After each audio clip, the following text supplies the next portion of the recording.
Welcome to the celebration of life for Sheila Lisman.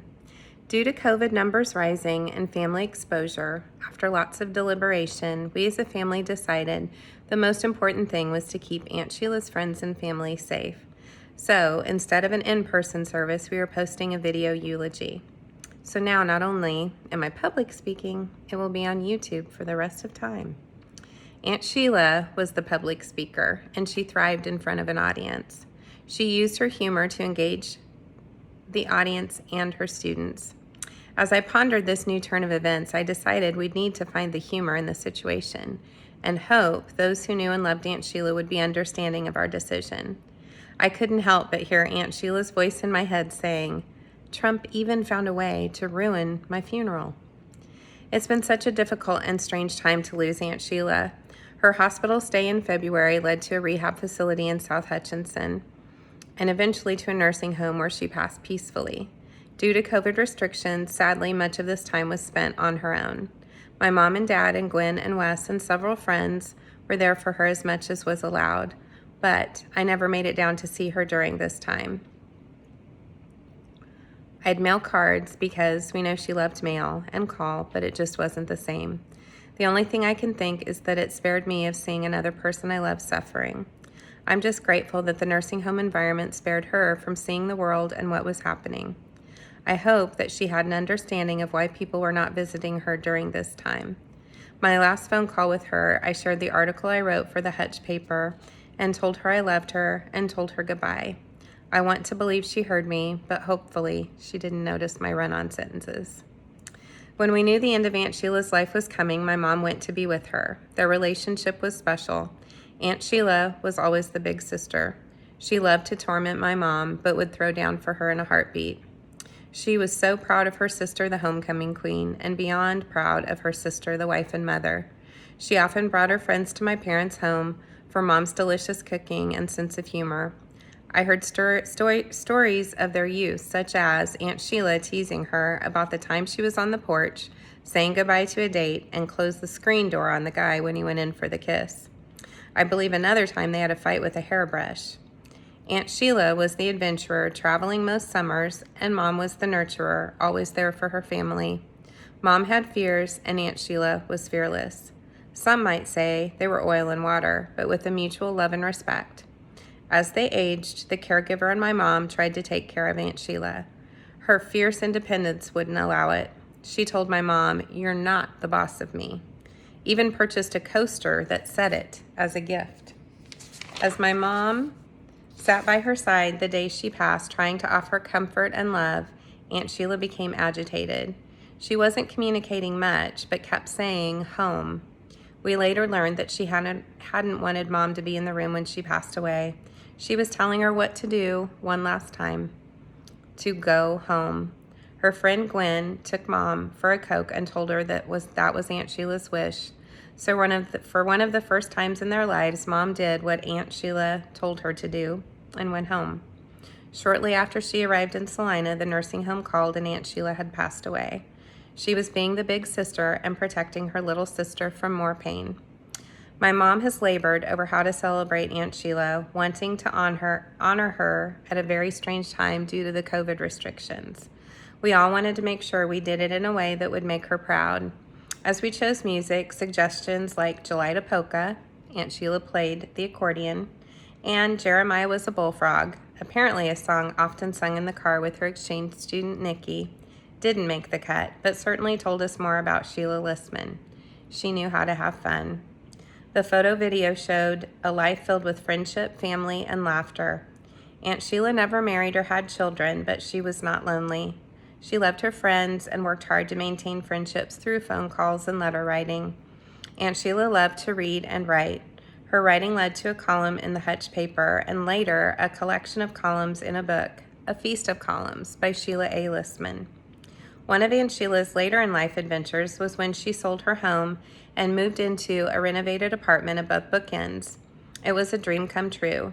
She called it the penthouse and once said, "An English teacher living above a bookstore is like an alcoholic living above a bar." She took so much pride in her new space, filling it with Grandpa Lisman's antiques and some new furniture.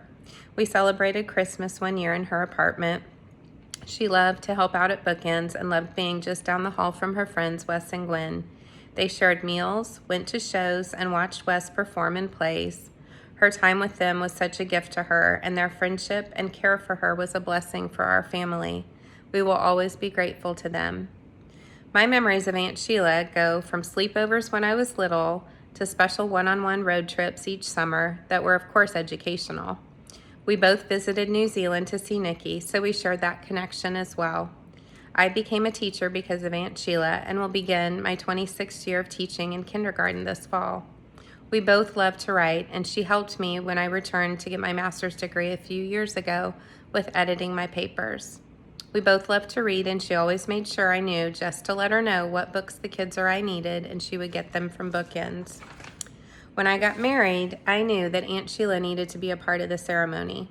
I had her read a children's story, Guess How Much I Love You, which brought her so much joy. After that, many of her cards and letters ended with, I love you to the moon and back, a line from that story. I absolutely know that she did. This past Christmas, my dad was having some health issues, so I drove to Hutchinson to pick up Aunt Sheila and bring her to Salina. She didn't drive on the highway anymore.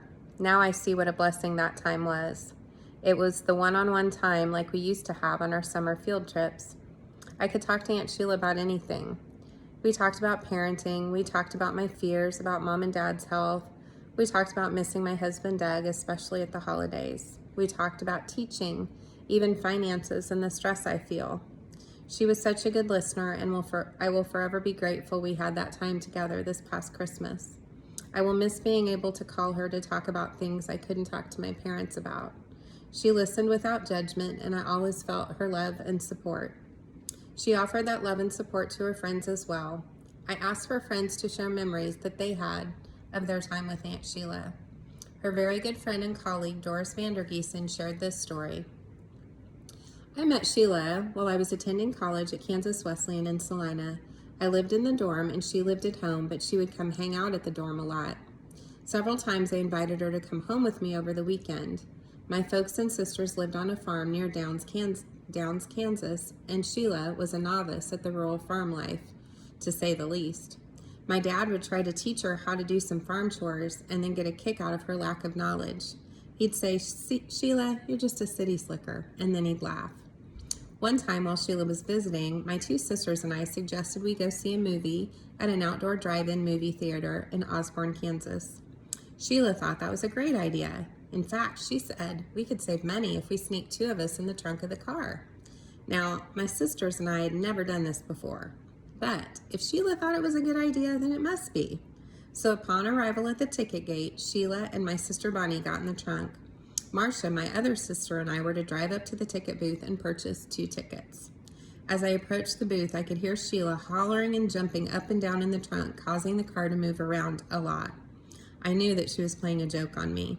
So being somewhat embarrassed, turned the radio up real loud, began hitting the top of my car with my hand, and talked really loud to distract the ticket taker.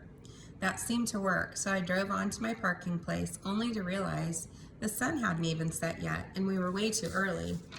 So Marcia and I went around to the trunk, and without opening the trunk lid, we told Sheila that we'd get caught if someone saw her getting out of the trunk, and so they'd just have to stay there a while longer.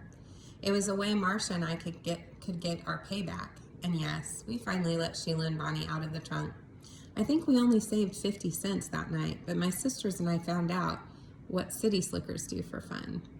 Thanks for the good times, Sheila. Linda Groves memories. When I moved to Hutchinson in the summer of 1975 to begin my teaching career, Sheila was the first teacher I met. She invited me to her home and shared many strategies and laughs with me. She helped me gain the competence and confidence that sustained me through my 42-year teaching career. I truly loved my job. Every year, the last staff workday of the year at HHS was highlighted by a final luncheon. We'd elect new staff officers, say goodbye to retirees. For many years, Sheila was the guest speaker. She would review the just completed year and all of its glories and failures. You know how funny she was. She'd send us into summer break, relaxed and laughing. Judy Christensen memories. Sheila came over to our dorm every Friday night, and we'd laugh together. Sheila had a great smile. Her parents always welcomed her friends into their home. Sandy Lewis memories. Wool seat covers on her Hudson, time spent on the high school production of Brigadoon, the cruise we took with our girls, articles she'd send to me, parties in the basement of South Santa Fe. Her mom turned us into our moms when we skipped summer choir to go to the cemetery and watch the ducks, and so many more memories. Susie Bernard memories. In the 1960s, the Civil Rights Movement, the Hutch High School team played a tournament in Salina. Miss Lisman invited the cheerleaders to stay at her mom and dad's home so they didn't have to drive back and forth. Her dad invited the basketball team and cheerleaders to the skating rink that he owned for a skating party. Susie cried when sharing this story. It was so meaningful to her. She'd never been outside of Hutchinson at that point, and Salina and the experience felt like Disneyland. She felt so welcomed and accepted. Joan Daniels memories. We SHS girls have such great memories to look back on. The old Hudson, the parties in the basement at the house on Santa Fe, the jokes and the stories. I'm lucky that I have many more sweet memories beyond 1960. AFS kids, especially Nikki, many visits to each other's homes, travels, and shared stories. I will continue to think of Sheila with a tear and a smile. What a wonderful friendship we had. A Life in Letters in Memory of Sheila Lisman by Susan Bloomfield.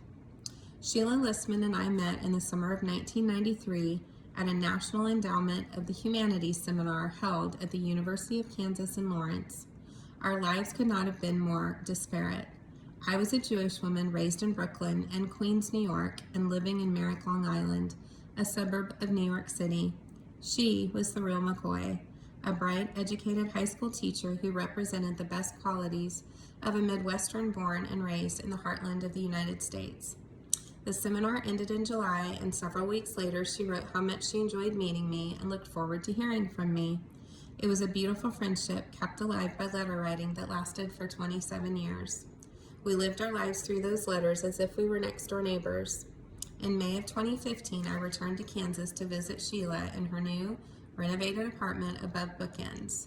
She was beloved by our family, students, colleagues, friends, and residents of Hutchinson. Sheila was kind, caring, considerate, generous, humane, humble, loving, and a beloved friend. It was my privilege to call her friend. And finally, Nikki memories. Nikki was the exchange student that called her mom. For Mom. Sheila took the brave step into motherhood when she applied to have an AFS exchange student in 1983. 1 year later, she got me. She became my mom, and I became her indulged only daughter. We had a blast. She took me traveling all over the USA. I think I've seen more of it than many Americans. She showered me with unconditional love, and we have been family ever since. She is Grandma Sheila to my girls, and I'm so glad we all visited her in Kansas 6 years ago. Mom, in 1984, you became a part of my life, and I became a part of yours. What a gift to each other we have been. You not only shared your huge capacity for love and fun with me, but you also shared your beautiful family, who also became mine. Through you, I was blessed with Aunt Geraldine, Uncle Mike, and cousins Jenny and Mark. Mom, you shared with me your crazy sense of humor. I learned from you not to put up with any crap from anybody, and you helped me laugh at arrogance and pompousness.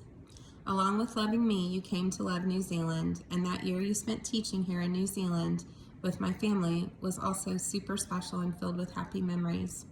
Your love of teaching also rubbed off on me. 6 years after I left Kansas, I became an English teacher like you. And like you, I've loved doing that ever since. One very special memory was when you were visiting me in New Zealand one year and you came to the school with me and we team taught for the day. Your passing leaves a huge hole in my heart, but deep inside I know that we're connected forever and will be with you again one day. I will ask you if you miss being led by Donald Trump, and you will say, hell no, with that huge smile and twinkle in your eye. So many precious memories. I love you, Mom. Rest in peace. And I'd like to share a poem that Aunt Sheila wrote called Snapshots in Time, Evergreen. We drive down the lane to Uncle Tracy's outside Evergreen. Trees shelter us on either side. Cows lounge by the fence. Faith is 6 on tiptoe, peering through the sunroof. Newly 65, I see the scene through her eyes. She is the 3rd generation, my sister's granddaughter, blonde hair shining in the sun, the future in blue jeans. The next day, I hear her and Grandpa climbing up Mike and Mark's mountain. Memories float down like winter's first flakes. Faith calls to me at the cabin. She has seen a deer. She tells the story. For a minute, I see Geraldine fade to Jenny, become Faith, all telling their stories. I listen. She was such a great writer. Aunt Sheila was an educator, and I've been reflecting on what she'd want each of us to learn about life from her. What lesson would she want us to take away from our time with her? I came up with love, live, give, learn. Love with your whole heart. Live, take the trip, try new experiences. Give back, help others. And learn. Read, ask questions, keep learning. There'll be a quiz later. I'm gonna miss you, Aunt Sheila. I love you.